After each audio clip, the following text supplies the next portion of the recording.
The Russians are committing collective suicide in Avdiivka. Here is an assessment of the momentarily situation around Avdiivka. Russians made a range of huge mistakes, but I would like to start with things which they did right. The first was to apparently conceal their built-up in this sector. It is only fair to say that the intensity of the Russian attack in the sector surprised the Ukrainian defense. The Russian army successfully deployed a strike force, which comprises of forces the size of several brigades. To conceal such a large offensive force is a feat in itself, and I will give them that.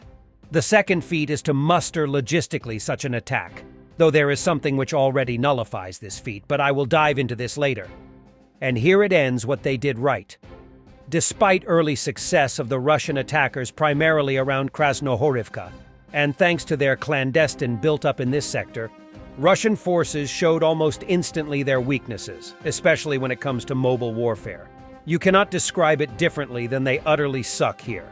This has been a constant in Russian warfare since February 24, 2022, and it is mind-boggling how little they learned ever since. There were several videos showing large convoys of Russian vehicles trying to squeeze themselves through roads which in the end were basically choke points. Especially their strike force from Krasnohorivka, which made few hundred meters progress, showed this development. You could observe that Russian tanks were trying to bypass the leading vehicles, which likely were stopped by mines, or Ukrainian ATGM and drone teams, which BTW fought valiantly.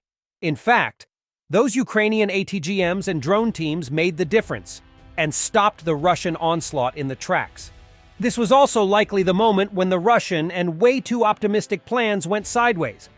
We saw countless of Russian vehicles, most of the time the leading vehicles of the convoy being knocked out, only to observe Russian vehicles trying to bypass them and mindlessly rushing through the fields. The result can be seen in the post I sent yesterday showing the Russian tank which hit TM-62 mines in open field. I'm fully aware that the visibility of T-series tanks is weak, but running over such a defense line, which certainly was known before the attack was launched and which should be relayed to all offensive units before, only emphasizes the little combat quality the average Russian soldiers brings. It is true that the Russian High Command consciously sacrifices troops for land, which was especially witnessed in Bakhmut and where the win-loss ratio of up to 1 to 10 was acceptable. But this is not a tenable strategy. This can be also witnessed in Bakhmut, where ever since the Russian army found herself in a defending position and losing ground, gradually. What is the highest blunder of the Russian offensive is the fact that it is strategically seen totally useless. Even when we project that they would take Avdiivka, which is a very big if and after this week more than questionable, it is, even when projected the most optimistic outcome, a huge waste of resource.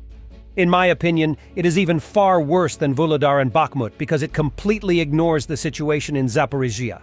We have seen along the southern front line a huge uptick of Russian losses, especially in terms of artillery. Aside from a range of other objectives, it is obvious that Ukrainian forces methodically degrade Russian artillery capabilities. This comes along with a visible drop of Russian artillery fire, though I assess this is increasingly related to the huge wear of the artillery barrels and less due to ammunition shortages, which, however, are also an issue since Ukraine methodically destroys logistics hubs. In an atmosphere like this one might assume that Russia would rather choose to further invest in an effective and elastic defense and allocate resource to deny Ukrainians to further advance or just degrade the Russian defense in Zaporizhia, something which Russian General Ivan Popov was demanding shortly before he got discharged by the Russian Defense Ministry. Instead, this stunt around Avdiivka gets approved and ends as other Russian offensives ended, in utter disaster. It shows that Putin does not reward competence. He only rewards loyalty. You cannot even say that this Russian offensive around Avdiivka would further bind Ukrainian reserves because Avdiivka has always been a fortress, which Ukrainians can defend with a relative minimum of soldiers. In fact, thanks to the Russian offensive in this sector, Avdiivka has become an integral part of the Ukrainian counteroffensive because it binds huge Russian reserves. And the longer the Russian army tries to take the city, the better for the Ukrainian war effort in the long run. Even though we cannot entirely assess the Russian losses in the Avdiivka sector, then it's still safe to say that they are extraordinarily high. and that Russia clearly squandered a huge amount of resources around Avdiivka. It is a strategic blunder because it wouldn't have changed the strategic situation even if Avdiivka would have been taken by Russia. Instead, vital resources needed for the upcoming winter and next year are gone forever.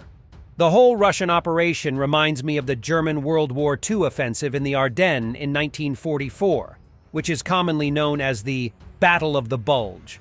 Just like in the Ardennes, German forces surprised the Allies and made tangible gains, but were bogged down against fortified Allied positions, such as in Bastogne, and were mired in long traffic jams. In the end, Germany squandered her last elite forces and wasted resources, which were much more needed for the defense. The question, why Russia launched this offensive in the first place, is justified, and I speculate that those are primarily of propagandistic and, to a certain extent, narcissistic nature. Ever since Wagner's announcement of taking Bakhmut, the Russian Ministry of Defense, and in particular Shoigu and Gerasimov, have been yearning to present something similar to the Russian people. Avdiivka is at the gates of Donetsk and has always been a painful thorn for Russia in this sector. Taking the city, even when it would mean to lose countless of resource, similar to Bakhmut, is sometimes more preferable than a perceived stalemate. I believe Avdiivka has been selected for this very reason by them. Russians never get tired to claim that the Ukrainian counteroffensive in Zaporizhia is a failure. This derives from the fact that on the map, you do not see many changes, even though the dynamics are huge, just as the Russian losses. But nothing could be more wrong and can get proven statistically, as mentioned in the artillery ratio, and the fact that Russian artillery systems are getting destroyed in huge numbers. But those strategically important points cannot easily be converted into propagandistic talking points. The public and even the press loves maps and arrows on them, and if they lack, they draw their own, and in most cases, wrong conclusions. The Russian leadership thought that if some Russian arrows on the map appear after weeks of perceived stalemate, it would yield in some propaganda points which would be picked up by the press and further increasing political pressure on the Ukrainian leadership. Taking the heating up crisis in Israel and Gaza into account, this might get even more traction. In the end, I assess that the Russian Avdiivka offensive reflects everything what is wrong in Russia's way to wage war in Ukraine. It is strategically seen a blunder, and in the long run will certainly have a negative impact in Russia's war effort, whether they take not Avdiivka. It also shows the absolute difference in how Ukraine wages war.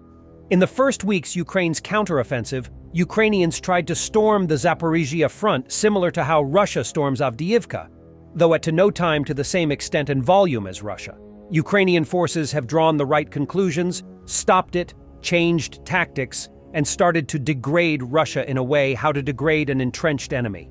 This is not a spectacular way, but an effective one. It will bring the desired results when it continues this way, and more importantly, it will be persistent. Ukraine has something what Russia does not have, and this is a coherent war strategy. In the end, this will be the most important reason why Ukraine will win this war.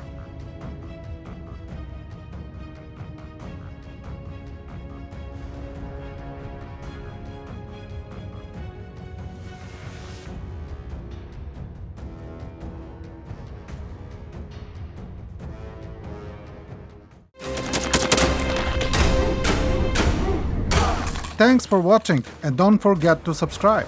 Also, if you wanna support Warthog Defense, please become our member and get early access to new videos, exclusive members-only videos, and become administrator in comment section. The membership link is in the description.